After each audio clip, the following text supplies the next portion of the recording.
PCS सब में आप सभी का स्वागत है। हम सॉल्व कर रहे हैं आरओ एआरओ की जो वैकेंसी आई है उसके लिए जीएस का टेस्ट सीरीज। और जीएस में आज ही हमारा जो है कोचिंग का टेस्ट सीरीज है। ये ध्येय स्कूल ऑफ कंपटीशन यानी कि ध्येय आईएएस की ये टेस्ट सीरीज है। आप देख पा रहे होंगे कि समीक्षा अधिकारी, सहायक समीक्षा अधिकारी प्रारंभिक परीक्षा के लिए ये टेस्ट है। सामान्य अध्ययन का फुल टेस्ट होगा और इसमें करंट अफेयर होगा। करंट अफेयर कब का होगा? तो यह जनवरी 2023 का करंट अफेयर होगा। हमारा एग्ज़ाम जो है फरवरी में है, तो हमें जनवरी के जो कुछ इंपॉर्टेंट करंट अफेयर हैं उनको भी देखते हुए चलना है, क्योंकि 1 से 1.5 साल तक का करंट अफेयर पूछ सकता है। और जो समय होगा जीएस का वह होगा 2 घंटे, और जो पूर्णांक होने वाला है वह होगा 140, यानी कि एक प्रश्न जो होगा वो 1 नंबर का होगा। तो चलिए स्टार्ट करते हैं अपना ये टेस्ट। इसके पहले हमने प्रैक्टिस सेट सॉल्व कर रहे हैं हम अपने चैनल पे। अगर अभी तक आपने सॉल्व नहीं किया तो आप जाके सॉल्व कर सकते हैं। साथ ही साथ वीडियो पसंद आए तो प्लीज़ लाइक और शेयर करना ना भूलिएगा। चैनल को प्लीज़ सब्सक्राइब कर लीजिए। चलिए स्टार्ट करते हैं अपना ये टेस्ट सीरीज, क्योंकि अब समय बहुत कम बचा हुआ है। तो सॉल्व करते हैं टेस्ट। चलिए प्रश्न है, निम्नलिखित कथनों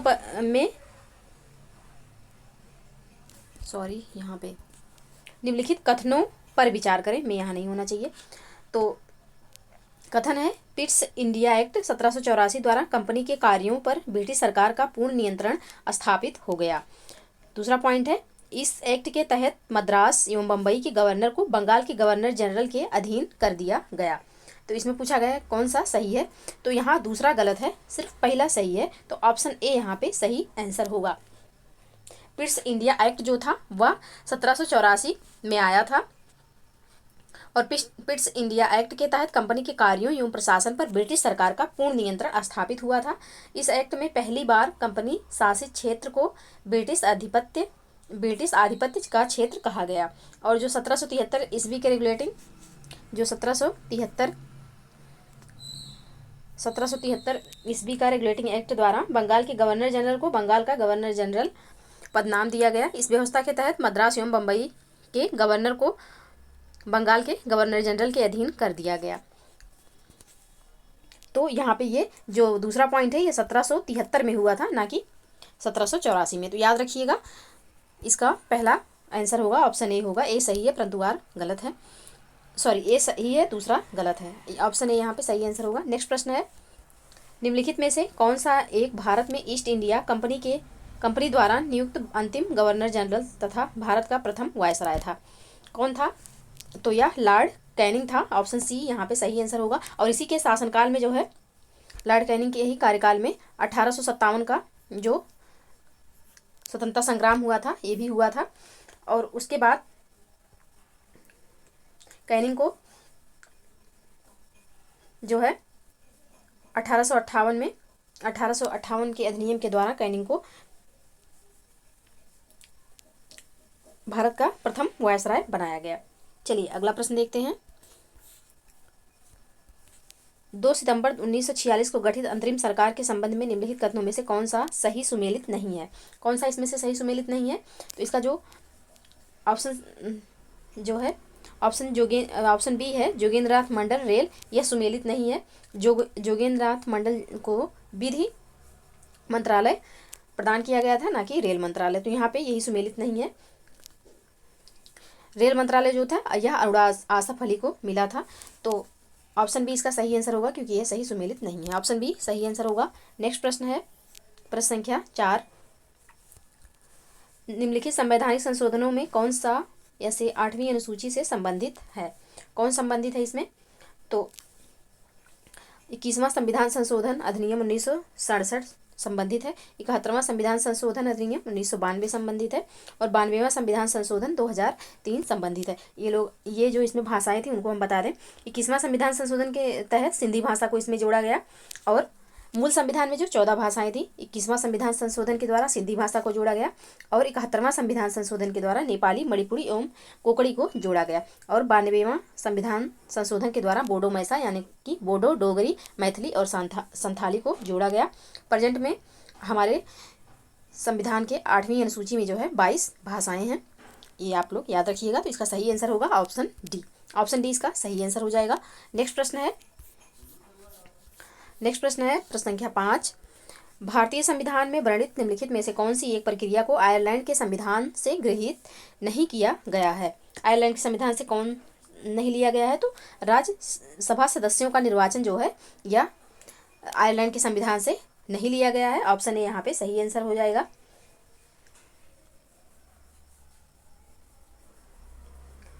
राज्यसभा के सदस्यों का निर्वाचन जो है यह अफ्रीका के संविधान से लिया गया है। तो इसका सही आंसर ऑप्शन ए होगा। बाकी सब राज्यसभा में सदस्यों का मनोनयन, राष्ट्रपति की निर्वाचन पद्धति और राज्य के नीति निर्देशक तत्व, ये तीनों जो हैं ये आयरलैंड से लिए गए हैं। राज्यसभा सदस्यों का निर्वाचन जो है ये लिया गया है दक्षिण अफ्रीका के संविधान से।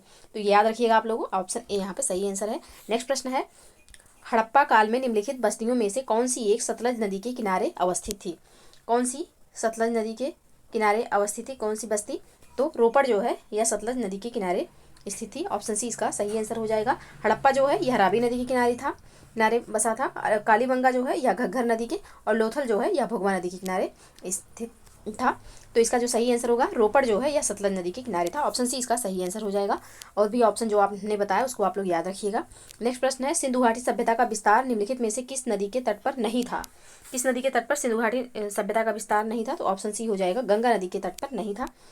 ऑप्शन सी इसका सही आंसर होगा। नेक्स्ट प्रश्न है प्रश्न संख्या 8।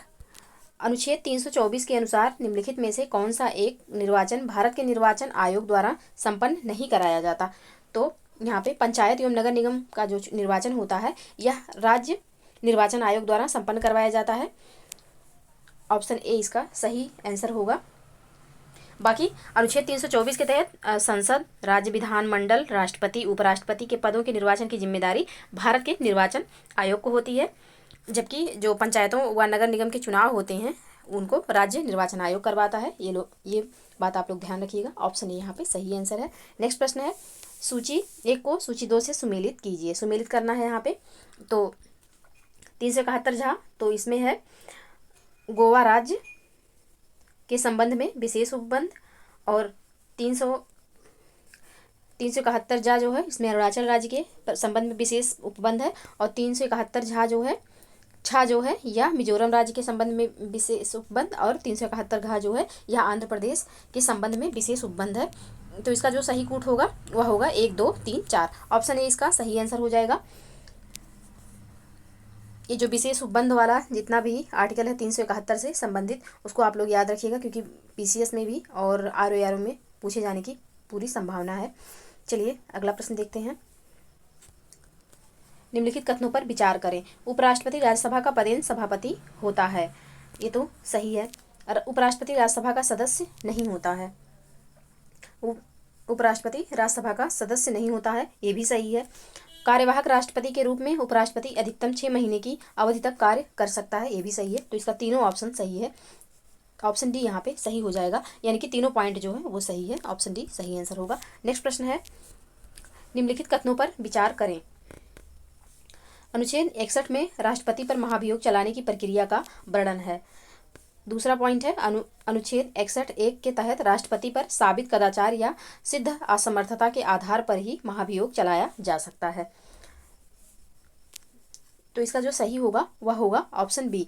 केवल पहला यहाँ पे सही है, दूसरा गलत है, क्योंकि अनुच्छेद 61(a) के तहत राष्ट्रपति पर संविधान के अतिक्रमण के आधार पर ही महाभियोग चलाया जा सकता है। तो दूसरा गलत है, पहला यहाँ पे सही है। तो ऑप्शन बी इसका सही आंसर होगा। नेक्स्ट प्रश्न है, निम्नलिखित में से कौन सा एक कथन मौलिक कर्तव्यों के संबंध में सत्य नहीं है? कौन सा एक कथन है जो मौलिक कर्तव्य के संबंध में सत्य नहीं है? तो यह जो है यह मूल संविधान का हिस्सा है, ये सत्य नहीं है, क्योंकि 42वां संविधान संशोधन 1976 के द्वारा इसे स्वर्ण सिंह समिति की सिफारिश पे जोड़ा गया था संविधान में। मूल संविधान में इसका कहीं भी जिक्र नहीं था, और 42वां संविधान संशोधन 1976 के द्वारा इसे संविधान में ऐड किया गया। इस बात को ध्यान रखिएगा, क्योंकि कई बार दिमाग से चीज़ें स्किप हो जाती हैं तो प्रश्न गलत होने की संभावना रहती है। तो इसलिए ऑप्शन ए इसका सही आंसर होगा, और इसको ध्यान रखिएगा। ऑप्शन ए यहाँ पे सही आंसर है। नेक्स्ट प्रश्न है, सर्वोच्च न्यायालय या उच्च न्यायालय द्वारा जारी किस रिट का उद्देश्य अधीनस्थ न्यायालयों में लंबित मुकदमों को तेजी से निपटाने हेतु उन्हें वरिष्ठ न्यायालयों में भेजने से है? किसे है? तो यह है उत्प्रेषण को। ऑप्शन बी इसका सही आंसर होगा। नेक्स्ट प्रश्न है, सर्वोच्च न्यायालय या उच्च न्यायालय द्वारा जारी उत्प्रेषण रिट का उद्देश्य अधीनस्थ न्यायालयों में लंबित मुकदमों को तेजी से निपटाने हेतु उन्हें वरिष्ठ न्यायालयों में भेजने से इसका संबंध है। तो ऑप्शन बी इसका सही आंसर होगा। नेक्स्ट प्रश्न है, अनुच्छेद 312 के अनुसार राज्यसभा द्वारा अखिल भारतीय सेवाओं का सृजन किया जाता है। तो ये किया जाता है 2/3 बहुमत द्वारा। ऑप्शन बी इसका सही आंसर है। अनुच्छेद 312 के अनुसार अखिल भारतीय सेवा के सृजन का जो अधिकार केवल राज्यसभा को ही प्राप्त है। यह अधिकार केवल राज्यसभा को ही प्राप्त है। अनुच्छेद 312 के अनुसार राज्यसभा द्वारा 2/3 बहुमत से अखिल भारतीय सेवाओं का सृजन किया जाता है। याद रखिएगा, ऑप्शन बी इसका सही आंसर होगा। नेक्स्ट प्रश्न है, निम्नलिखित में से कौन सा एक नीति निर्देशक तत्वों के अंतर्गत सम्मिलित नहीं है? कौन सा इसमें से सम्मिलित नहीं है ये पूछा है। तो 6 से 14 वर्ष के आयु वर्ग के बालकों हेतु शिक्षा का उपबंध जो है ये यहाँ पे सम्मिलित नहीं है।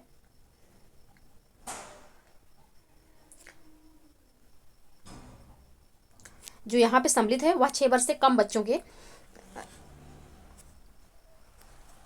प्रारंभिक बाल्यावस्था देख रेख एवं शिक्षा का उपबंध किया गया है नीति निर्देशक तत्व में। तो ये प्रश्न जो है, ये ऑप्शन जो है ये गलत है। सम्मिलित 6 से 14 वर्ष नहीं है, 6 से कम, 6 वर्ष से कम जो बच्चे हैं उनके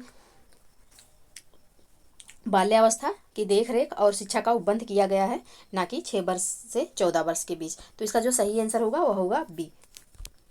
नेक्स्ट प्रश्न है, नीचे 2 कथन दिए गए हैं जिनमें से एक को अभिकथन और दूसरे को कारण कहा गया है। अभिकथन है, महान्यायवादी सरकार का पूर्णकालिक विधि परामर्शी होता है। दूसरा है, इसका पारिश्रमिक राष्ट्रपति द्वारा निर्धारित होता है। कौन सही है इसमें? तो इसमें पहला जो है वह गलत होगा, जबकि दूसरा जो कथन जो है वह गलत है। कारण यहाँ पे सही है। अनुच्छेद 76 आर्टिकल 76(1) के अनुसार उच्चतम न्यायालय के न्यायाधीश की योग्यता रखने वाले व्यक्ति को राष्ट्रपति महान्यायवादी के पद पर नियुक्त करता है। यह राष्ट्रपति के प्रसाद पर्यंत पद धारण करता है तथा ऐसा पारिश्रमिक प्राप्त करता है जो राष्ट्रपति निर्धारित करते हैं, किंतु ना तो यह सरकार का पूर्णकालिक विधि परामर्शी है, ना ही सरकारी सेवक। ये बात आप लोग ध्यान रखिएगा। तो इसका सही आंसर पहला गलत है, जबकि दूसरा जो है कथन कारण जो है वह सही है।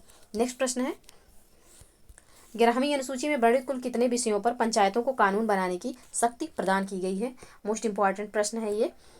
तो 29 विषय जो हैं इस पे पंचायत कानून बना सकता है। 11वीं अनुसूची में वर्णित 29 विषयों पर पंचायत को कानून बनाने की शक्ति प्रदान की गई है। 73वें संविधान संशोधन 1992 द्वारा भारतीय संविधान के भाग 9 के अंतर्गत अनुच्छेद 243 से 243 ओ तक, यानी कि 243 से 243 ओ तक 11वीं अनुसूची के तहत पंचायती राज की व्यवस्था की गई है। तो ऑप्शन सी यहाँ पे सही आंसर होगा। नेक्स्ट प्रश्न है, किसी एक ही व्यक्ति को 2 या 2 से अधिक राज्यों का राज्यपाल नियुक्त किया जा सकता है या वर्णित है? किसमें वर्णित है यह? तो यह वर्णित है अनुच्छेद 153 में। ऑप्शन ए इसका सही आंसर होगा। नेक्स्ट प्रश्न है, सल्तनत काल में वरीद ए मुमालिक था। कौन था वरीद ए मुमालिक? तो वरीद ए मुमालिक था गुप्तचर विभाग का प्रमुख।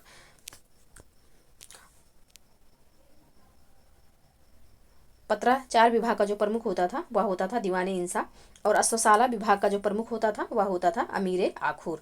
तो याद रखिएगा, वरीद ए मुमालिक जो होता था गुप्तचर विभाग का होता था, पत्राचार विभाग का जो होता था वह दीवाने इंसा होता था, और अश्वशाला विभाग का जो प्रमुख होता था वह होता था अमीर आखूर। याद रखिएगा, ऑप्शन ए यहाँ पे सही आंसर होगा। नेक्स्ट प्रश्न है, एक युग्म सही सुमेलित नहीं है। कौन सा यहाँ सुमेलित नहीं है? पुस्तक है एक तरफ, दूसरी तरफ है लेखक। तो शाहनामा फिरदौसी सही है। श्री कृष्ण विजय मालाधर बसु ये भी सही है। तहकीक हिंद ये भी, अलबरूनी ये भी सही है। रहला जो है यह इब्न बतूता की पुस्तक है, ना कि उतबी की। तो इसका जो सही आंसर होगा वह होगा, तो उतबी ना होकर के इब्न बतूता होगा। तो ऑप्शन डी यहाँ पे सही सुमेलित नहीं है। ऑप्शन डी यहाँ पे सही आंसर हो जाएगा। नेक्स्ट प्रश्न है, निम्नलिखित प्रमुख स्थापत्यों में से किस एक का निर्माण शाहजहां द्वारा नहीं करवाया गया था? किसका निर्माण नहीं करवाया गया? तो आगरा फोर्ट का जो निर्माण करवाया गया था वह 1574 ईस्वी में अकबर के द्वारा करवाया गया था। अकबर के द्वारा करवाया गया था। तो आगरा फोर्ट का जो निर्माण है, तो यहाँ पे बाकी सब यानी कि ताजमहल, लाल किला और जामा मस्जिद, इन सब का निर्माण शाहजहां ने करवाया था। आगरा जो फोर्ट है यानी कि आगरा किला का निर्माण अकबर ने करवाया था। तो याद रखिएगा ऑप्शन सी यहाँ पे सही आंसर हो जाएगा। 1574 ईस्वी में अकबर ने करवाया था। नेक्स्ट प्रश्न है, निम्न पर विचार करें, संस्थाओं की स्थापना का सही कालक्रम इनका। तो सोशल सर्विस लीग 1911 में स्थापित हुई। स्वराज पार्टी तो 1923 में बनाई गई, मोतीलाल नेहरू CR दास के द्वारा। The servant of India society तो 1905 में स्थापित हुई थी, गोपाल कृष्ण गोखले के द्वारा। नौजवान सभा तो भगत सिंह ने 1926 में इसको बनाया गया था। तो इसका जो सही कूट होगा वह होगा 3, 1, 2, 4। ऑप्शन बी इसका सही आंसर हो जाएगा, 3, 1, 2, 4। नेक्स्ट प्रश्न है, जलियांवाला बाग हत्याकांड की जांच हेतु कांग्रेस द्वारा किसकी अध्यक्षता में तहकीकात कमेटी का गठन किया गया था। तो यह गठन हुआ था मदन मोहन मालवीय के नेतृत्व में। ऑप्शन सी इसका सही आंसर है। जलियांवाला बाग हत्याकांड की जांच हेतु कांग्रेस द्वारा मदन मोहन मालवीय की अध्यक्षता में तहकीकात कमेटी का गठन किया गया था। अंग्रेज सरकार द्वारा इस हत्याकांड की जांच हेतु लॉर्ड हंटर की अध्यक्षता में एक समिति का गठन किया गया था। 13 अप्रैल 1919 को जलियांवाला बाग हत्याकांड हुआ था। यानी कि लॉर्ड हंटर की अध्यक्षता में जो कमेटी बैठी थी वो अंग्रेजों द्वारा थी, और जो कांग्रेस द्वारा कमेटी बैठी थी वह तहकीकात कमेटी थी और मदन मोहन मालवीय जी की अध्यक्षता में। तो याद रखिएगा ऑप्शन सी इसका सही आंसर होगा। नेक्स्ट प्रश्न है, कथन है चार्ल्स मेटकाफ को समाचार पत्रों का मुक्तिदाता कहा जाता था। बिल्कुल सही है। मेटकाफ ने liberation of the Indian press act लागू कराया था। तो इसका जो सही आंसर होगा वह होगा ऑप्शन ए तथा आर दोनों सही तथा आर की सही व्याख्या करता है। ऑप्शन ए यहाँ पे सही हो जाएगा। नेक्स्ट प्रश्न है, यहाँ पे सुमेलित करना है। एक तरफ पत्र पत्रिकाएं हैं, दूसरी तरफ लेखक या संपादक हैं। तो ग्लिम्स ऑफ वर्ल्ड हिस्ट्री किसकी है। तो ये है जवाहरलाल नेहरू की। हिंट्स फॉर सेल्फ कल्चर तो ये लाला हरदयाल की है। अ नेशन इन मेकिंग तो यह सुरेंद्र नाथ बनर्जी की है। और हमदर्द जो है यह मोहम्मद अली की है। तो इसका जो सही कूट होगा वह होगा, जो सही कूट होगा इसमें 1, 2, 4, 3 होगा। तो ऑप्शन बी इसका सही आंसर हो जाएगा। नेक्स्ट प्रश्न है, पवनार आंदोलन को लोकप्रिय रूप से जाना जाता है।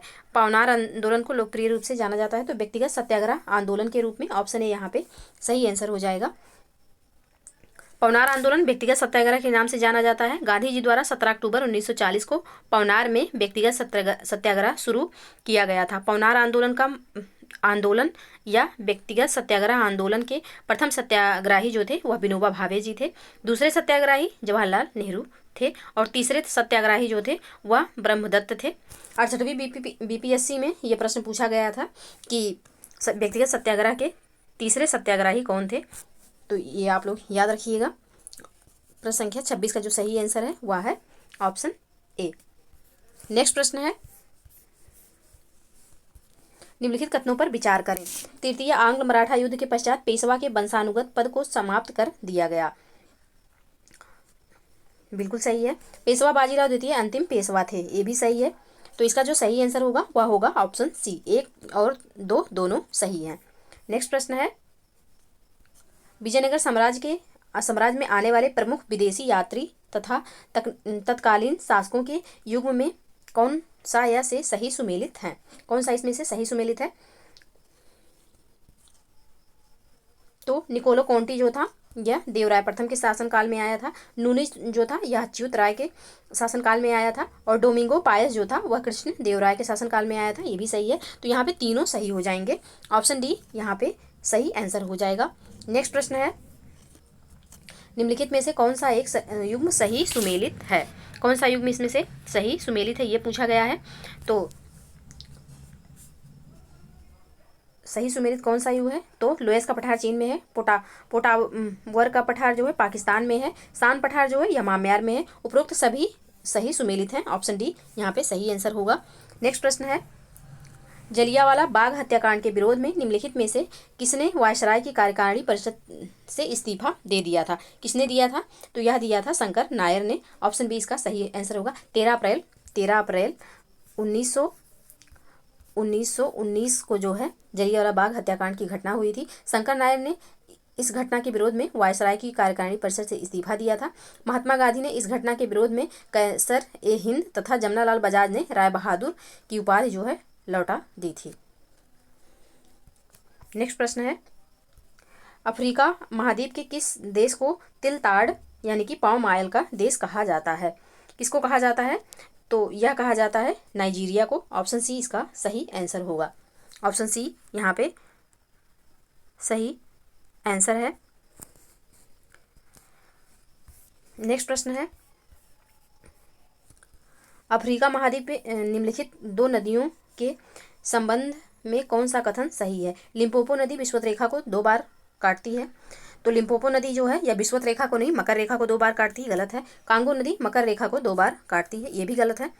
तो इसका जो सही आंसर होगा वह होगा ऑप्शन डी, ना तो 1 ना 2 सत्य है। ऑप्शन डी यहाँ पे सही आंसर होगा। अफ्रीका महाद्वीप में लिम्पोपो नदी जो है वह मकर रेखा को 2 बार काटती है। लिम्पोपो नदी जो होगी यह मकर रेखा को 2 बार काटती है, और कांगो नदी जो है यह विषुवत रेखा को 2 बार काटती है। ये आप लोग ध्यान रखिएगा। और कितने महाद्वीप में कितने देशों से होकर कर्क रेखा, मकर रेखा और विषुवत रेखा जाती हैं, इन सबको आप लोग याद रखिएगा, क्योंकि बार बार एग्जाम में ये सब प्रश्न पूछे जाते हैं। नेक्स्ट प्रश्न है प्रश्न संख्या 33, अर्जेंटीना में स्थित चाको का मैदान प्रसिद्ध है। चाको का मैदान किसके लिए प्रसिद्ध है? तो चाको का जो मैदान है वह है कपास उत्पादन हेतु प्रसिद्ध है। ऑप्शन ए यहाँ पे सही आंसर होगा। नेक्स्ट प्रश्न है, दक्षिणी आल्प्स पर्वत श्रेणी स्थित है। दक्षिणी आल्प्स पर्वत श्रेणी कहाँ स्थित है? तो दक्षिणी आल्प्स जो है यह न्यूजीलैंड में स्थित है। ऑप्शन बी इसका सही आंसर हो जाएगा, न्यूजीलैंड में स्थित है। दक्षिणी आल्प्स पर्वत मालाएं न्यूजीलैंड में स्थित है। इसकी सर्वोत्तम चोटी जो है माउंट कुक है। न्यूजीलैंड को दक्षिण का ब्रिटेन भी कहा जाता है। ये सब बातें आप लोग याद रखिएगा। नेक्स्ट प्रश्न है, कथन कारण से। कथन है, उत्तरी गोलार्ध में तापमान विषमताएं अधिक प्राप्त होती हैं। उत्तरी गोलार्ध में तापमान विषमताएं अधिक प्राप्त होती हैं। कारण क्या है? उत्तरी गोलार्ध में जल भाग कम है। उत्तरी गोलार्ध में जल भाग कम है, तो इसका जो सही आंसर होगा वह ऑप्शन ए होगा। ए तथा आर दोनों सही हैं तथा आर ए की सही व्याख्या करता है। ऑप्शन ए इसका सही आंसर हो जाएगा, क्योंकि उत्तरी भाग में जो जल भाग कम है, क्योंकि यहाँ स्थल भाग ज़्यादा है, जल भाग कम है। ऑप्शन ए यहाँ पे सही आंसर होगा। नेक्स्ट प्रश्न है, क्षोभ मंडल के संबंध में निम्नलिखित कथनों में से कौन सा एक सत्य है? क्षोभ मंडल के संबंध में, तो क्षोभ मंडल के संबंध में पहले ऑप्शन देखते हैं। संवहन धाराएं इसी मंडल में पाई जाती हैं, बिल्कुल सही है। जेट स्ट्रीम क्षोभ मंडल में प्रवाहित होती है, ये भी सही है। क्षोभ मंडल वायुमंडल की सबसे निचली परत है, ये भी सही है। तो यहाँ पे तीनों कथन सही हैं। ऑप्शन डी यहाँ पे सही आंसर हो जाएगा। नेक्स्ट प्रश्न है, निम्नलिखित कथनों पर विचार करें। विषुवत रेखा पर कोरियालिस बल का प्रभाव अधिकतम होता है, ध्रुवों पर कोरियालिस बल का प्रभाव शून्य होता है। विषुवत रेखा पर कोरियालिस बल का प्रभाव अधिकतम होता है और ध्रुवों पर कोरियालिस बल का प्रभाव जो है शून्य होता है। ये गलत है, दोनों पॉइंट यहाँ पे गलत हैं। ऑप्शन बी इसका सही आंसर होगा। पृथ्वी के घूर्णन के कारण पवनों का अपनी मूल दिशा में विक्षेपित होना कोरियालिस बल कहलाता है। ध्रुवों पर कोरियालिस बल का प्रभाव अधिकतम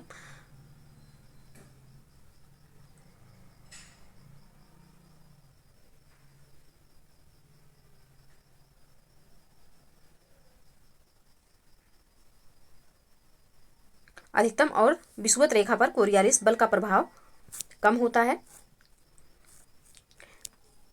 ये सही है, तो ऑप्शन बी यहाँ पे सही आंसर है। नेक्स्ट प्रश्न है,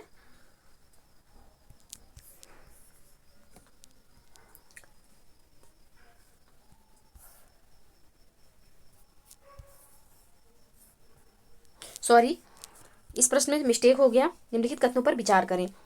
असत्य कथन या कथनों का चयन करना है, इसमें से कौन से सही हैं। मतलब कौन से गलत हैं। तो यहाँ पे दोनों कथन जो हैं, विषुवत रेखा पर कोरियालिस बल का प्रभाव अधिकतम होगा और ध्रुवों पर कोरियालिस बल का प्रभाव शून्य होगा, ये बिल्कुल सही है, क्योंकि यहाँ असत्य कथन पूछा गया है इसलिए थोड़ी कंफ्यूजन हो गई। तो ऑप्शन बी यहाँ पे दोनों सही हैं, गलत नहीं है, तो ऑप्शन बी इसका सही आंसर होगा। विषुवत रेखा पर कोरियालिस बल का प्रभाव अधिकतम होता है जबकि ध्रुवों पर कोरियालिस बल का प्रभाव शून्य होता है। इसका सही आंसर होगा ऑप्शन बी। नेक्स्ट प्रश्न है, चिनूक को हिमभच्ची पवन भी कहा जाता है, बिल्कुल सही है। यह पवन शीतकाल में अधिकतर समय में बर्फ को पिघलाकर चारागाहों को पशुओं हेतु उपयोगी बनाए रखती है। तो इसका जो सही आंसर होगा वह होगा ऑप्शन ए। ऑप्शन ए यहाँ पे सही आंसर होगा। कथन और कारण दोनों सही है तथा कारण जो है कथन की सही व्याख्या करता है। चिनूक जो है यह हिमभच्ची पवन भी इसको कहा जाता है क्योंकि यह पवन शीतकाल में अधिकतर समय में बर्फ को पिघलाकर चारागाहों को पशुओं हेतु उपयोगी बनाए रखती है। यह राकी पर्वत के पूर्वी ढाल के सहारे चलने वाली गर्म एवं शुष्क पवन है, यानी कि राकी पर्वत के पूर्वी ढाल पे ये पवन चलती है। नेक्स्ट प्रश्न है, हिमालय का निम्नलिखित में से कौन सा प्रादेशिक विभाग सिंधु एवं सतलज नदियों के मध्य स्थित है। सिंधु एवं सतलज नदियों के मध्य कौन सा प्रादेशिक विभाग स्थित है। तो यह स्थित है ऑप्शन सी पंजाब हिमालय स्थित है। हिमालय का पंजाब हिमालय क्षेत्र सिंधु एवं सतलज नदियों के मध्य स्थित है। इसकी लंबाई जो है वह 500 किलोमीटर है। नेक्स्ट प्रश्न है, दक्षिण भारत में सबसे ऊंची चोटी अनाईमुड़ी स्थित है, कहाँ स्थित है यह। तो यह स्थित है अन्नामलाई की पहाड़ी पर। ऑप्शन ए यहाँ पे सही आंसर हो जाएगा। दक्षिण भारत की सबसे ऊंची चोटी जो है अनाईमुड़ी अन्नामलाई की पहाड़ी पर स्थित है। इसकी ऊंचाई 2695 मीटर है। नीलगिरी पहाड़ी की सबसे ऊंची जो चोटी है वो दोदा बेट्टा है और दोदा बेट्टा जो है वह तमिलनाडु में स्थित है। अन्नामलाई को अगर कभी पूछा जा सकता है कि यह किस राज्य में स्थित है तो यह केरल में स्थित है। अनाईमुड़ी ये जो चोटी है ये केरल में स्थित है। अन्नामलाई पर्वत की यानी कि अन्नामलाई पहाड़ी की ये चोटी है। तो इसका सही आंसर होगा ऑप्शन ए, अन्नामलाई पहाड़ी पर अनाईमुड़ी चोटी स्थित है और अनाईमुड़ी केरल में स्थित है। नेक्स्ट प्रश्न है, यूरोप के कौन से दो देश मिलकर आइबेरिया कहलाते हैं। कौन से दो देश मिलकर आइबेरिया कहलाते हैं। तो स्पेन और पुर्तगाल जो हैं यह आइबेरिया कहलाते हैं। ऑप्शन ए यहाँ पे सही आंसर हो जाएगा। यूरोप के दो देश स्पेन एवं पुर्तगाल मिलकर आइबेरिया कहलाते हैं। यूरोप महाद्वीप के सबसे बड़े प्रायद्वीपों में स्कैंडिनेविया, आइबेरिया, बाल्कन एवं पेनाइन है। नेक्स्ट प्रश्न है, अल्पसंख्यक वर्गों के हितों का संरक्षण तथा सुरक्षा संबंधी अधिकारों का उल्लेख है, किसमें उल्लेख है यह। तो यह उल्लेख है अनुच्छेद 29 में। ऑप्शन ए यहाँ पे सही आंसर हो जाएगा। नेक्स्ट प्रश्न है कथन कारण से संबंधित, नियंत्रक एवं महालेखा परीक्षक को राष्ट्रपति द्वारा किसी भी समय पदच्युत किया जा सकता है। कारण क्या है, नियंत्रक एवं महालेखा परीक्षक की नियुक्ति राष्ट्रपति द्वारा की जाती है। इसमें पूछा गया कौन सा सही है, सही उत्तर का चयन कीजिए। तो यहाँ पहला जो है वह गलत है जबकि आर जो है वह सही है। ऑप्शन डी इसका सही आंसर होगा। नेक्स्ट प्रश्न है, निम्नलिखित कथनों पर विचार कीजिए। उच्चतम न्यायालय का न्यायाधीश बनने हेतु न्यूनतम आयु सीमा का निर्धारण नहीं किया गया है, बिल्कुल सही है। अवकाश प्राप्ति के पश्चात उच्चतम न्यायालय का न्यायाधीश भारत के किसी भी न्यायालय में वकालत नहीं कर सकता, ये भी सही है। तो इसका जो सही आंसर होगा वह होगा ऑप्शन सी। ऑप्शन सी इसका सही आंसर है। उच्चतम न्यायालय के न्यायाधीशों के वेतन भत्ते एवं पेंशन भारत की संचित निधि पर भारित होते हैं। नेक्स्ट प्रश्न है, राष्ट्रीय अंतर्राज्यीय परिषद के गठन का वर्णन किस अनुच्छेद के अंतर्गत किया गया है। तो यह किया गया है अनुच्छेद 263 के तहत। राष्ट्रीय अंतर्राज्यीय परिषद गठन का वर्णन अनुच्छेद 263 के अंतर्गत किया गया है। इस परिषद का मुख्य कार्य केंद्र एवं राज्यों के मध्य समन्वय स्थापित करना। इसकी स्थापना पहली बार वर्ष 1990 में हुई थी। नेक्स्ट प्रश्न है, अनुच्छेद 315 के तहत 2 या अधिक राज्यों के लिए संयुक्त आयोग की व्यवस्था की गई है। संयुक्त लोक सेवा आयोग के अध्यक्ष एवं सदस्यों की नियुक्ति की जाती है, किसके द्वारा की जाती है। तो यह की जाती है राष्ट्रपति द्वारा। ऑप्शन बी यहाँ पे सही आंसर होगा। नेक्स्ट प्रश्न है, कौन सा सही सुमेलित नहीं है। तो आजीवक संप्रदाय के जो थे वह मक्खल पुत्र गोसाल हैं। बरकरी संप्रदाय के नामदेव हैं संस्थापक। धरकरी संप्रदाय के रामदास हैं। रामावत के रामानुज नहीं है, रामानंद हैं इसके संस्थापक। तो यही जो है यह सुमेलित नहीं है। तो इसका सही आंसर हो जाएगा ऑप्शन डी। ऑप्शन डी सही सुमेलित नहीं है और यही इस प्रश्न का उत्तर होगा। नेक्स्ट प्रश्न है, निम्नलिखित में से कौन सा एक फफूंद जनित रोग नहीं है? कौन सा फफूंद जनित रोग नहीं है ये पूछा है। तो इसका जो सही आंसर है ऑप्शन सी, खसरा। खसरा जो है या विषाणु जनित रोग है, यानी कि वायरस से होता है। बाकी दमा, एथलीट फुट और गंजापन ये तीनों फफूंद जनित रोग हैं। तो इसका जो सही आंसर होगा वो होगा ऑप्शन सी। नेक्स्ट प्रश्न है,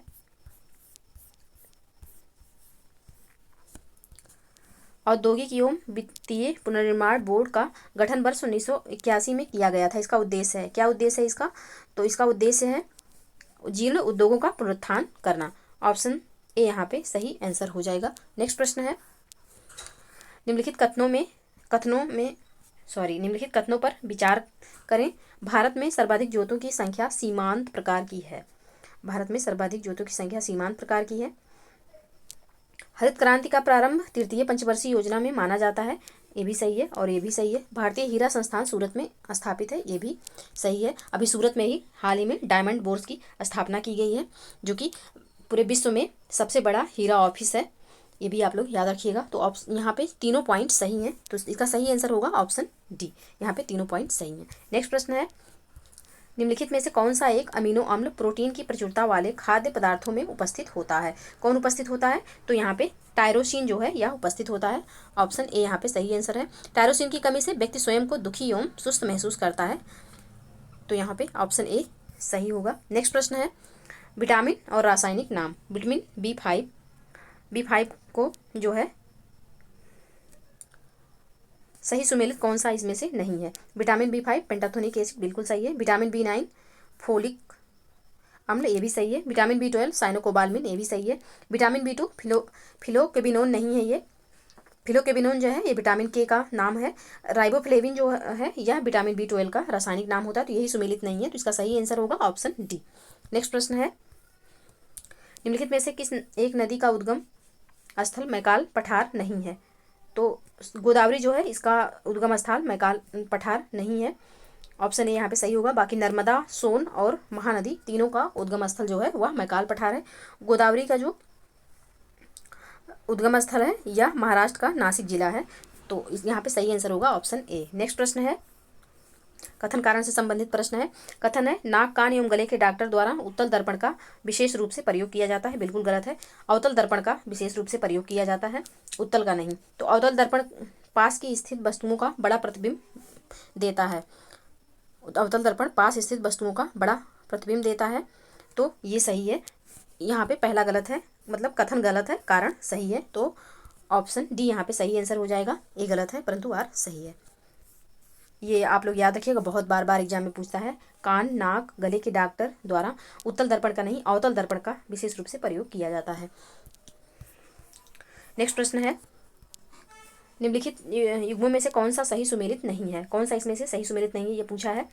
ओपेरा हाउस सिडनी बिल्कुल सही है। काबा मक्का में है। ग्रांड कैनान एरिजोना USA में है। मार्डेका पैलेस मिस्र, मार्डेका पैलेस जो है यह जकार्ता इंडोनेशिया में है। इंडोनेशिया की राजधानी जकार्ता में है, ना कि मिस्र में। तो ये पूछा गया कौन सा सुमेलित नहीं है, तो ऑप्शन डी यहाँ पे सही आंसर हो जाएगा, जो कि सही सुमेलित नहीं है। नेक्स्ट प्रश्न है, कारण कथन से। कथन है, आर्गन गैस विद्युत बल्बों में भरी जाती है। आर्गन गैस विद्युत बल्बों में भरी जाती है, बिल्कुल सही है। कारण क्या है? इसकी उपस्थिति में तंतु का जीवन काल बढ़ जाता है, ये भी सही है। तो इसका जो सही आंसर होगा वह होगा कथन कारण दोनों सही है, और कारण जो है कथन की सही व्याख्या करता है। ऑप्शन ए यहाँ पे सही आंसर हो जाएगा। नेक्स्ट प्रश्न है, निम्नलिखित पर विचार कीजिए। सूर्य का प्रकाश एवं उष्मा का स्रोत नाभिकीय संलयन है, बिल्कुल सही है।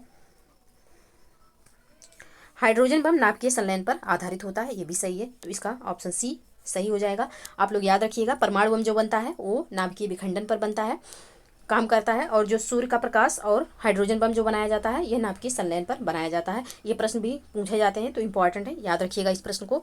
नेक्स्ट प्रश्न है, निम्नलिखित कथनों पर विचार करें। स्थलीय पारिस्थितिकी तंत्र में जीवभार का पिरामिड सीधा होता है। स्थलीय पारिस्थितिकी तंत्र में जीवभार का पिरामिड सीधा होता है, सही है। घास के मैदान में जीवभार का पिरामिड सीधा होता है, ये भी सही है। एक जलीय पारिस्थितिकी तंत्र में जीवभार का पिरामिड उल्टा होता है, ये भी सही है। तो इसका जो सही आंसर होगा ऑप्शन डी सही आंसर है, और ये इन्वायरमेंट का प्रश्न है। नेक्स्ट प्रश्न है, किसी भी राज्य में विधानसभा में अधिकतम 500 एवं न्यूनतम 60 सदस्य हो सकते हैं। निम्नलिखित में से कौन से राज्य इसके अपवाद हैं? कौन से राज्य इसके अपवाद हैं? तो नीचे दिए गए कोड की सहायता से सही उत्तर का चयन करें। तो गोवा में 40 सीट है, मिजोरम में भी 40 सीट है, और सिक्किम जो है इसमें 32 सीटें हैं। तो ये लोग अपवाद हैं। तो ऑप्शन ए यहाँ पे सही आंसर हो जाएगा। नेक्स्ट प्रश्न है, निम्नलिखित में से कौन सा व्यय भारत की संचित निधि पर भारित है? भारत के नियंत्रक एवं महालेखा परीक्षक की पेंशन ये भी भारित है संचित निधि पर। राष्ट्रपति का वेतन ये भी भारित है। उच्च न्यायालय के न्यायाधीशों की पेंशन ये भी भारित है। तो इसका जो सही आंसर होगा वह होगा ऑप्शन डी। तीनों मतलब संचित निधि पर भारित है। ऑप्शन डी इसका सही आंसर होगा। नेक्स्ट प्रश्न है, सल्तनत काल के निम्नलिखित प्रशासनिक विभागों में कौन सा एक फिरोज शाह तुगलक से संबंधित नहीं है? इनमें से कौन सा एक फिरोज शाह तुगलक से संबंधित नहीं है? तो दीवाने कोही जो है यह फिरोज शाह तुगलक के द्वारा नहीं, मोहम्मद बिन तुगलक के द्वारा स्थापित किया गया था और ये कृषि विभाग से संबंधित था। बाकी दीवाने बंदगान दास विभाग से संबंधित था। दारुल सफा ये खैराती अस्पताल था, और दीवाने इस्तिहाक जो है ये तीनों फिरोज शाह तुगलक के द्वारा स्थापित किए गए थे। तो दीवाने कोही जो है यह मोहम्मद बिन तुगलक के द्वारा स्थापित किया गया था। बाकी दीवाने बंदगान, दारुल सफा और दीवाने इस्तिहाक जो है यह फिरोज शाह तुगलक के द्वारा स्थापित हुआ था। तो इसका सही आंसर होगा ऑप्शन सी। नेक्स्ट प्रश्न है, निम्नलिखित में से कौन सा सही सुमेलित है? कौन सा इसमें से सही सुमेलित है? मत है और संस्थापक है।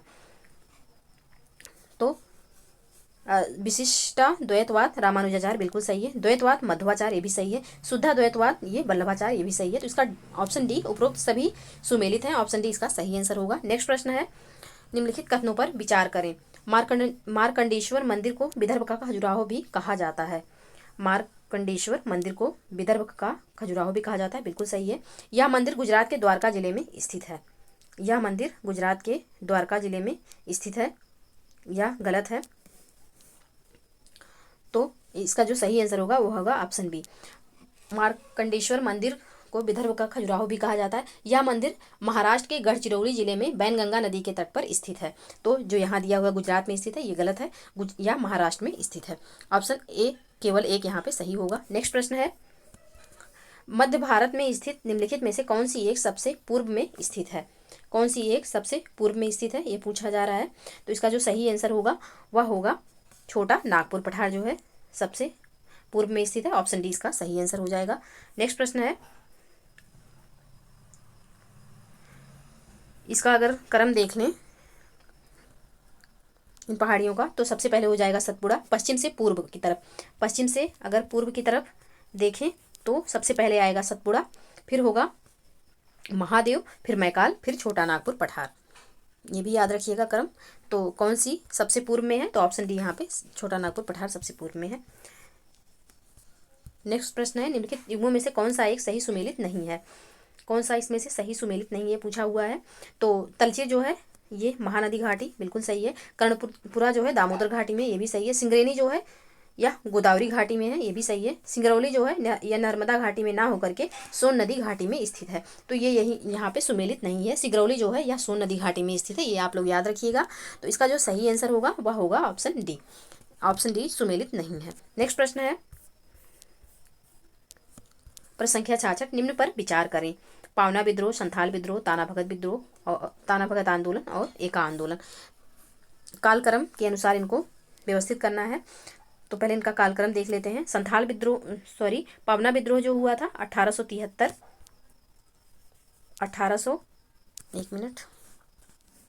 पावना विद्रोह 1873 से 85 के बीच में हुआ था।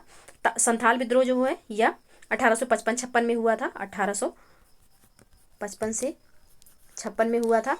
और ताना भगत आंदोलन जो है यह 1914 में हुआ था।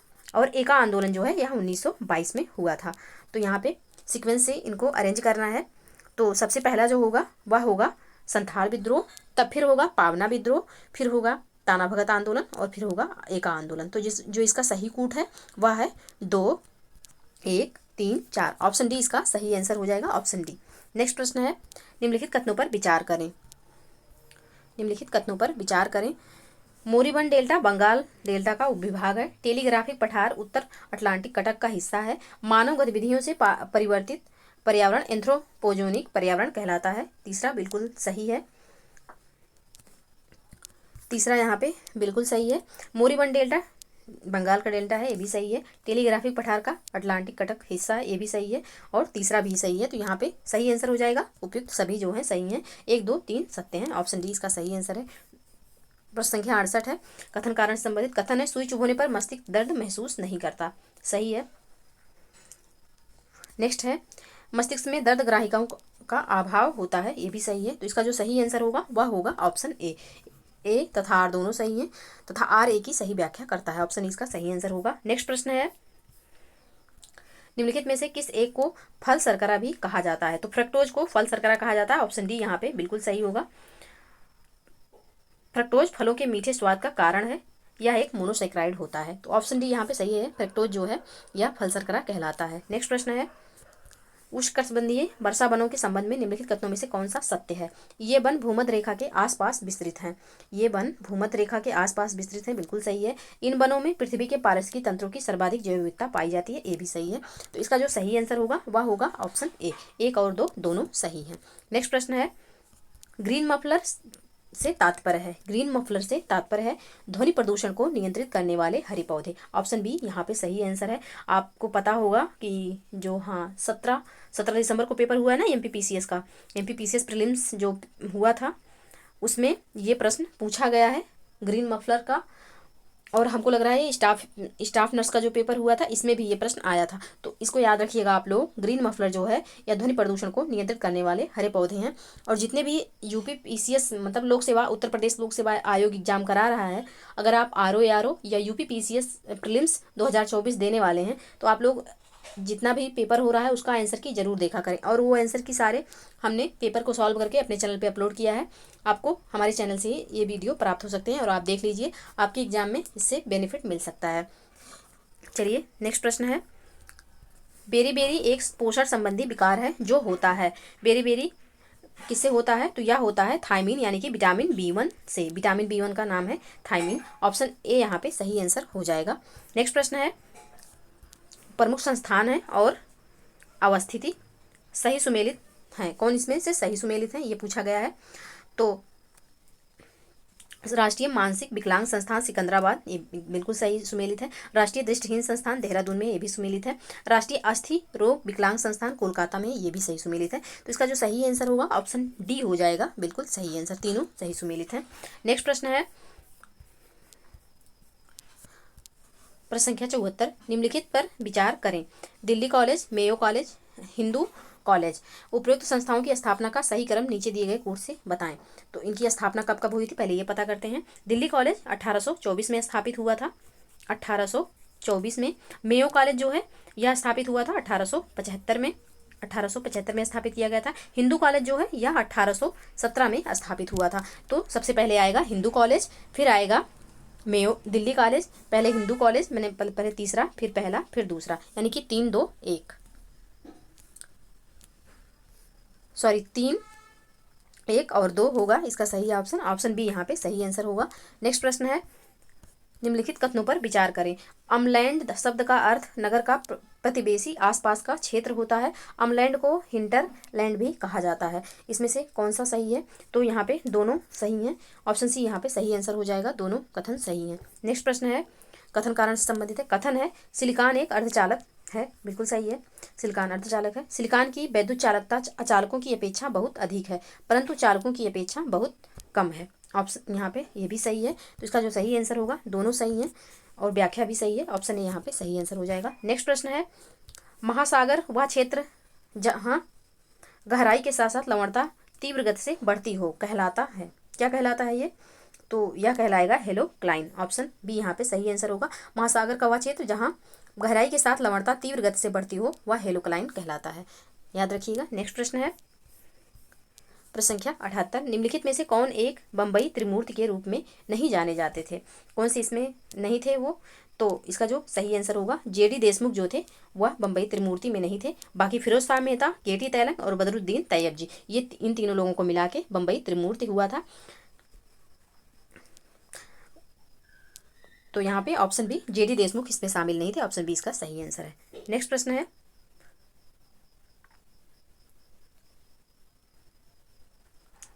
प्रश्न संख्या 79, चारागाह हिल स्टेशन और अवस्थित सही सुमेलित नहीं है। कौन सा इसमें से सही सुमेलित नहीं है? तो बन्नी चारागाह गुजरात में है, बिल्कुल सही है। बाग्याल चारागाह यह उत्तराखंड में, ये भी सही है। खजियार जो है यह सिक्किम में नहीं है, या हिमाचल प्रदेश में है, या हिमाचल प्रदेश में है। खजियार सिक्किम में नहीं है। पहलगाम यह जम्मू कश्मीर में है, बिल्कुल सही है। तो इसका जो सही आंसर होगा ऑप्शन सी होगा। खजियार जो है यह हिमाचल प्रदेश में है, ना कि सिक्किम में। ऑप्शन सी इसका सही आंसर होगा। नेक्स्ट प्रश्न है कथन कारण से संबंधित। कथन है सोडियम धातु को केरोसिन तेल में सुरक्षित रखा जाता है, बिल्कुल सही है। सोडियम वायु में बहुत क्रियाशील हो जाता है, तो ये भी सही है। तो इसका जो सही आंसर होगा वह होगा ए तथा आर दोनों सही है, व्याख्या भी सही है। ऑप्शन ए यहाँ पे सही आंसर हो जाएगा। नेक्स्ट प्रश्न है राष्ट्रीय पादप आनुवंशिकी संसाधन ब्यूरो स्थित है। कहाँ स्थित है ये? तो ये नई दिल्ली में स्थित है। ऑप्शन ए यहाँ पे सही आंसर होगा। नेक्स्ट प्रश्न है भारत में तेल और प्राकृतिक गैस की खोज एवं विकास को आगे बढ़ाने हेतु निम्नलिखित में से किस वर्ष तेल एवं प्राकृतिक गैस आयोग की स्थापना किया गया था? किस वर्ष किया गया था? तो यह किया गया था 1956 में। ऑप्शन ए यहाँ पे सही हो जाएगा। भारत में तेल और प्राकृतिक गैस की खोज एवं विकास को आगे बढ़ाने हेतु 1956 में तेल एवं प्राकृतिक गैस आयोग स्थापित किया गया था। नेक्स्ट प्रश्न है पूछा गया है निम्नलिखित में से कौन सही सुमेलित है? एक इसमें कौन सा सही सुमेलित है? तो यहाँ पे तबकाते अकबरी जो है ये निजामुद्दीन, बिल्कुल सही है। तारीख़ यामनी जो है अल उतबी, ये भी सही है। तारीख़ फिरोज शाही जियाउद्दीन बर्नी, ये भी बिल्कुल सही है। तो सभी सही सुमेलित है यहाँ पे। ऑप्शन डी यहाँ पे सही आंसर हो जाएगा। नेक्स्ट प्रश्न है कथन कारण से संबंधित है। कथन है धन विधेयक केवल लोकसभा में ही प्रस्तावित किया जा सकता है, बिल्कुल सही है। धन विधेयक केवल लोकसभा में प्रस्तावित किया जा सकता है, ये भी सही है। संविधान कारण क्या है? संविधान का अनुच्छेद 109(1) यह निर्धारित करता है कि धन विधेयक राज्यसभा में पुरस्तावित नहीं किया जाएगा, तो दूसरा पॉइंट भी सही है। तो इसका जो सही आंसर होगा वह होगा ऑप्शन ए। कथन एवं कारण दोनों सही है और व्याख्या भी सही है। ऑप्शन ए इसका सही आंसर होगा। नेक्स्ट प्रश्न है निम्नलिखित कथनों पर विचार करें। मैरियाना या चैलेंजर ट्रेंच गर्त सर्वाधिक गहरी महासागरीय गर्त है, यह प्रशांत महासागर में स्थित है। चैलेंजर जो है यह प्रशांत महासागर में स्थित है, तो बिल्कुल सही है। ऑप्शन सी यहाँ पे दोनों पॉइंट सही है। ऑप्शन सी यहाँ पे सही आंसर हो जाएगा। नेक्स्ट प्रश्न है शाहजहां द्वारा ईरानी फारसी पद्य शैली के किस कवि को राजकवि नियुक्त किया गया था? किस कवि को नियुक्त किया गया था? तो यहाँ पे कलीम जो है इनको नियुक्त किया गया था। ऑप्शन डी यहाँ पे सही आंसर है। शाहजहां द्वारा ईरानी फारसी पद्य शैली के कवि कलीम को राजकवि नियुक्त किया गया था। शाहजहां के शासनकाल को स्थापत्य का स्वर्णकाल भी कहा जाता है। ऑप्शन डी यहाँ पे सही आंसर होगा। नेक्स्ट प्रश्न है वायुमंडलीय दृष्टिभ्रम मृगमरीचिका की व्याख्या किस एक सिद्धांत के आधार पर की गई है? तो यह प्रकाश का पूर्ण आंतरिक परावर्तन होता है। ऑप्शन डी यहाँ पे बिल्कुल सही आंसर है। ऑप्शन डी सही आंसर होगा। नेक्स्ट प्रश्न है कथनों पर विचार करें। प्रकाश के रंग का निर्धारण उसकी तरंग दैर्घ्य से होता है। प्रकाश के रंग का निर्धारण उसकी तरंग दैर्घ्य से होता है, बिल्कुल सही आंसर है। बिल्कुल सही पॉइंट है। पराश्रव्य ध्वनियों की आवृत्ति 20,000 हर्ट्ज से अधिक होती है, ये भी सही है। नेक्स्ट है ऊर्ध्वपातन की प्रक्रिया द्वारा मिट्टी के घड़े में जल ठंडा होता है, गलत है। तो इसका जो सही आंसर होगा वह होगा ऑप्शन ए। जो मिट्टी के घड़े में वाष्पीकरण प्रक्रिया द्वारा जल ठंडा होता है, ना कि ऊर्ध्वपतन के द्वारा। नेक्स्ट प्रश्न है जनसंख्या के पिरामिड में कौन सा समूह कार्यशील जनसंख्या के रूप में वर्गीकृत किया गया है? कौन सा किया गया है? तो 15 से 64 वर्ष आयु समूह जो है यह कार्यशील जनसंख्या है। ऑप्शन डी यहाँ पे सही आंसर हो जाएगा। नेक्स्ट प्रश्न है लाइकेन के संबंध में निम्नलिखित कथनों पर विचार करें। ये वायु प्रदूषण के जैव सूचक हैं, बिल्कुल सही है, वायु प्रदूषण के जैव सूचक हैं। दूसरा है ये नगरों के समीप नहीं पाए जाते, ये भी सही है। तो इसका जो सही आंसर होगा वह होगा ऑप्शन सी। 1 एवं 2 दोनों सही है। नेक्स्ट प्रश्न है लोकसभा द्वारा पारित धन विधेयक को राज्यसभा द्वारा अधिकतम रोका जा सकता है, कितने दिनों तक रोका जा सकता है? तो यह मात्र 14 दिनों तक रोका जा सकता है। ऑप्शन डी यहाँ पे सही आंसर हो जाएगा। नेक्स्ट प्रश्न है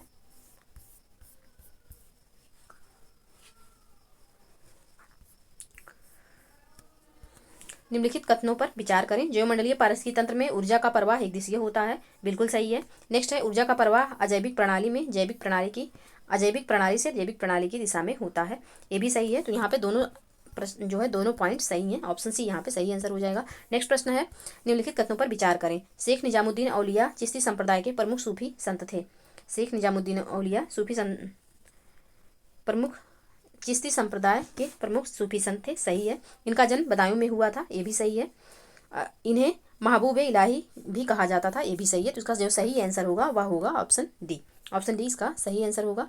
नेक्स्ट प्रश्न है, निम्नलिखित जनजातियों में से कौन सी एक अंडमान एवं निकोबार द्वीप समूह की मूल निवासी नहीं है। कौन सी इसमें से नहीं है, तो इसका जो सही आंसर होगा ऑप्शन सी, रेंगमा जो है यहाँ की मूल निवासी नहीं है, बाकी हलाचू, सोमपेन और ओंजे जो है यहाँ की मूल निवासी है।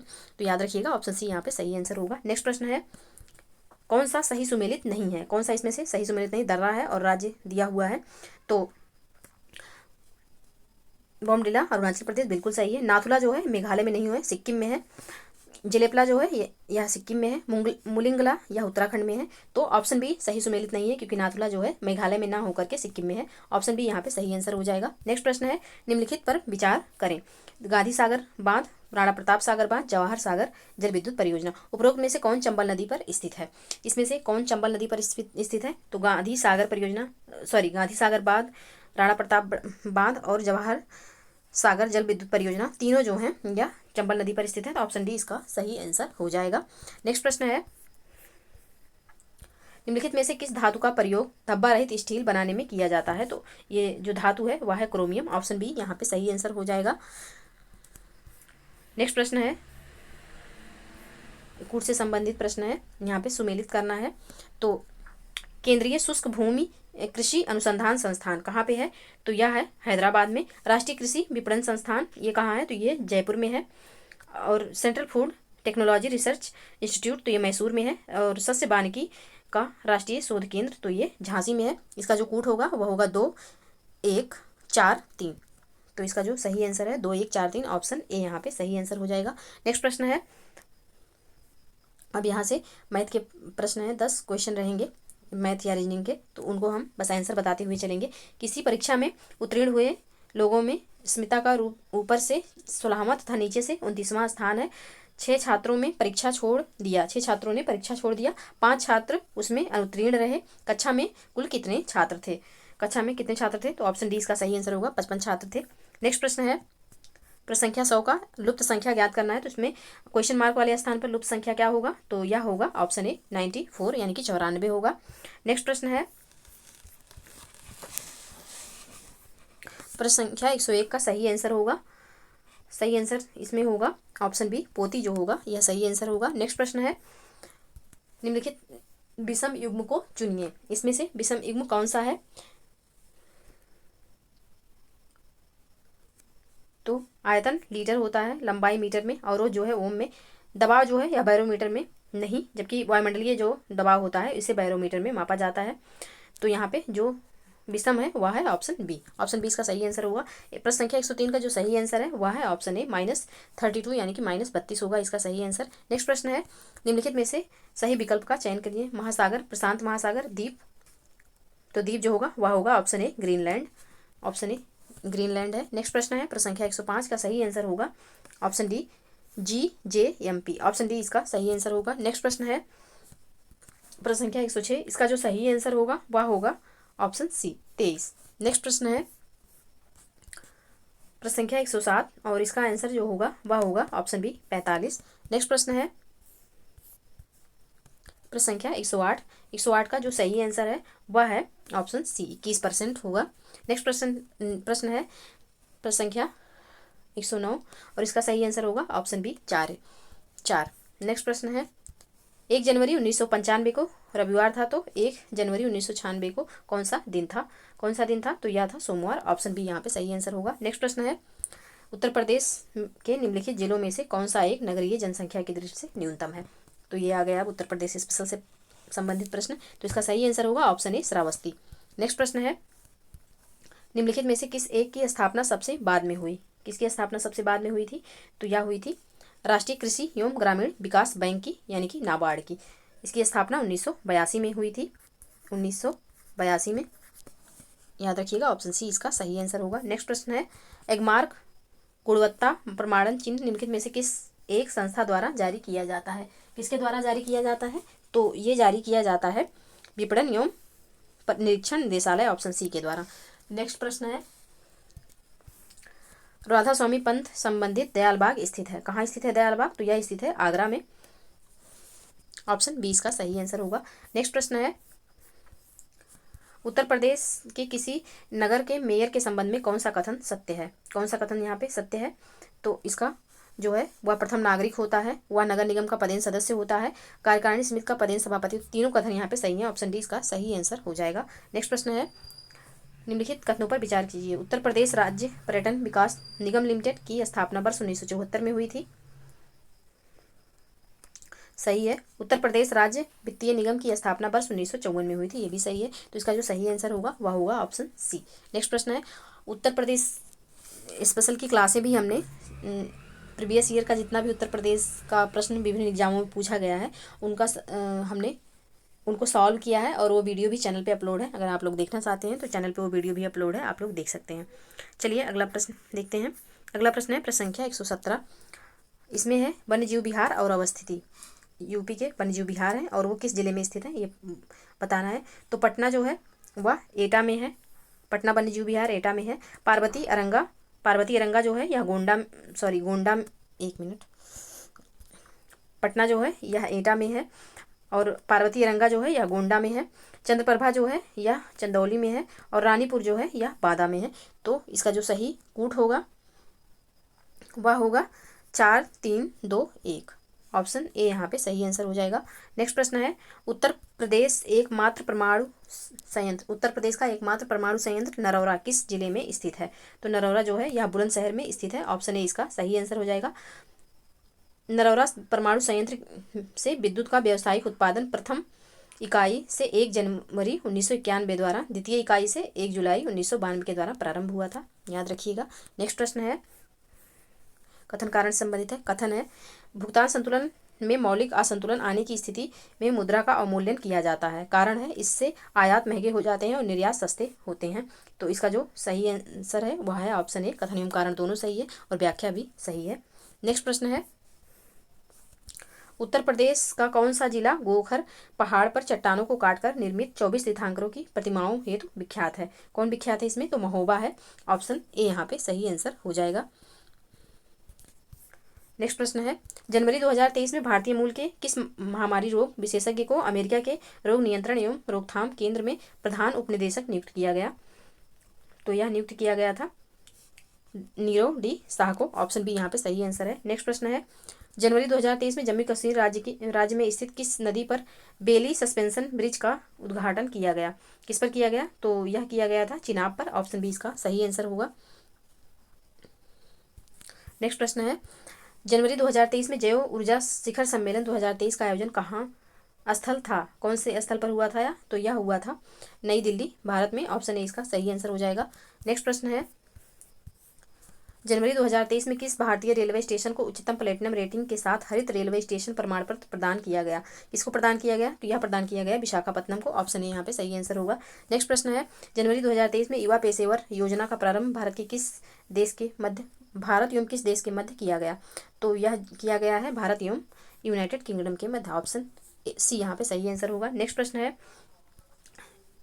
S20 शिखर सम्मेलन के संबंध में निम्न कथनों पर विचार करें। तो ये जनवरी 2023 में इस शिखर सम्मेलन की प्रथम बैठक का आयोजन पांडुचेरी में किया गया। दूसरा पॉइंट है, भारतीय विज्ञान संस्थान बेंगलुरु द्वारा इस सम्मेलन का आयोजन किया गया था। दोनों पॉइंट यहाँ पे सही है। तो ऑप्शन सी इसका सही आंसर होगा। Option C. नेक्स्ट प्रश्न है प्रश्न संख्या 127। जनवरी 2023 में जारी हेनले पासपोर्ट सूचकांक 2023 में भारत को कौन सा स्थान प्राप्त हुआ था? तो यह स्थान प्राप्त हुआ था ऑप्शन बी 85वां स्थान प्राप्त हुआ था। नेक्स्ट प्रश्न है, जनवरी 2023 में क्रिप्स हिपकिंस ने किस देश के 41वें प्रधानमंत्री के रूप में शपथ ग्रहण किया था? तो यह ग्रहण किया था ऑप्शन ए न्यूजीलैंड के। ऑप्शन ए इसका सही आंसर होगा। नेक्स्ट प्रश्न है, जनवरी 2023 में केंद्र सरकार द्वारा प्रारंभ की गई एकीकृत खाद्य सुरक्षा योजना का क्या नाम रखा गया? तो यह नाम रखा गया प्रधानमंत्री गरीब कल्याण अन्न योजना। ऑप्शन डी यहाँ पे सही आंसर होगा। नेक्स्ट प्रश्न है, जनवरी 2023 के मध्य पूर्व के किस देश ने अपना पहला चंद्र रोवर राशिद लॉन्च किया? राशिद किसने लॉन्च किया था? तो यह संयुक्त अरब अमीरात यानी कि यूएई ने लॉन्च किया था। ऑप्शन ए यहाँ पे सही आंसर होगा। नेक्स्ट प्रश्न है, जनवरी 2023 में प्रधानमंत्री नरेंद्र मोदी द्वारा 108वें भारतीय विज्ञान कांग्रेस का उद्घाटन कहाँ पर किया गया था? ये महत्वपूर्ण विज्ञान कांग्रेस है, इसको याद रखिएगा। नागपुर में किया गया था। ऑप्शन ए यहाँ पे सही आंसर होगा। इंपॉर्टेंट है ये करंट अफेयर। नेक्स्ट प्रश्न है, जनवरी 2023 में किस मंत्रालय के तत्वाधान में 17वें भारतीय प्रवासी सम्मेलन का आयोजन मध्य प्रदेश राज्य के इंदौर में किया गया? ये भी इंपॉर्टेंट है क्योंकि प्रवासी है। और प्रवासी दिवस इसलिए मनाया जाता है क्योंकि इसी दिन 9 जनवरी 1915 को गांधी जी दक्षिण अफ्रीका से भारत आए थे। तो किस मंत्रालय द्वारा यह मनाया गया था? तो यह मनाया गया था विदेश मंत्रालय। ऑप्शन सी इसका सही आंसर होगा। नेक्स्ट प्रश्न है, जनवरी 2023 में आज़ादी के अमृत महोत्सव के उपलक्ष्य में राष्ट्रपति भवन के ऐतिहासिक मुगल गार्डन का नाम बदलकर कर दिया गया। क्या कर दिया गया? तो यह कर दिया गया ऑप्शन सी अमृत उद्यान। अमृत उद्यान कर दिया गया इसका नाम। नेक्स्ट प्रश्न है, जनवरी 2023 में निम्नलिखित में से कौन से एक यूरोपीय देश यूरोजोन अपनाने वाला 20वां देश बना? कौन सा देश बना? तो यह बना option A crochet. Option A crochet होगा इसका सही आंसर। नेक्स्ट प्रश्न है, जनवरी 2023 में निम्नलिखित में से किन दो देशों की सेनाओं के मध्य साइक्लोन फर्स्ट नामक संयुक्त प्रशिक्षण अभ्यास का आयोजन किया गया? यह पहला है। तो भारत एवं मिस्र के बीच किया गया था और राजस्थान में यह किया गया। राजस्थान के जैसलमेर में इसका आयोजन किया गया था। ऑप्शन बी यहाँ पे सही आंसर है। नेक्स्ट प्रश्न है, जनवरी 2023 में विश्व की सबसे बड़ी अंतर्राष्ट्रीय पर्यटन प्रदर्शनी में से एक फितूर फेरिया इंटरनेशनल डी टूरिज्मो का आयोजन कहाँ संपन्न हुआ? कहाँ संपन्न हुआ? या तो मैड्रिड में संपन्न हुआ। ऑप्शन ए इसका सही आंसर है। नेक्स्ट प्रश्न है, जनवरी 2023 में मनाए गए राष्ट्रीय युवा महोत्सव के संबंध में निम्नलिखित कदमों पर विचार कीजिए। ये भी प्रश्न इंपॉर्टेंट है। युवा महोत्सव 12 जनवरी को मनाया जाता है और ये विवेकानंद जी की जन्म दिवस पर मनाया जाता है। इस महोत्सव का आयोजन 12 जनवरी को किया गया। ये बिल्कुल सही है। और इस महोत्सव का आयोजन स्थल हुबली कर्नाटक था। ये भी सही है। इस महोत्सव की थीम विकसित युवा विकसित भारत था। ये भी सही है। तो इसका जो सही आंसर है वह है ऑप्शन डी। उपरोक्त सभी यहाँ पे सही होंगे। नेक्स्ट प्रश्न है, जनवरी 2023 में कलवरी श्रेणी की किस पनडुब्बी को भारतीय नौसेना में शामिल किया गया? किसको शामिल किया गया? तो यह शामिल किया गया INS बागीर को। ऑप्शन ए यहाँ पे सही आंसर हो जाएगा। नेक्स्ट प्रश्न है, कौन सा सही सुमेलित नहीं है? नवीन पुस्तकें लेखक। तो नाउ दी ब्रीथ राखी कपूर बिल्कुल सही है। The girl in room 105 Chetan Bhagat, ये भी सही है। विक्ट्री सिटी सलमान रुश्दी, ये भी सही सुमेलित है। अ प्रॉमिस्ड लैंड मानसी गुलाटी का नहीं है। अ प्रॉमिस्ड लैंड जो है बराक ओबामा जी का है। तो यहाँ पे ऑप्शन डी सही सुमेलित नहीं है। इसका आंसर डी होगा। नेक्स्ट प्रश्न है, जनवरी 2023 में देश के सबसे बड़े हॉकी स्टेडियम का उद्घाटन कहाँ किया गया?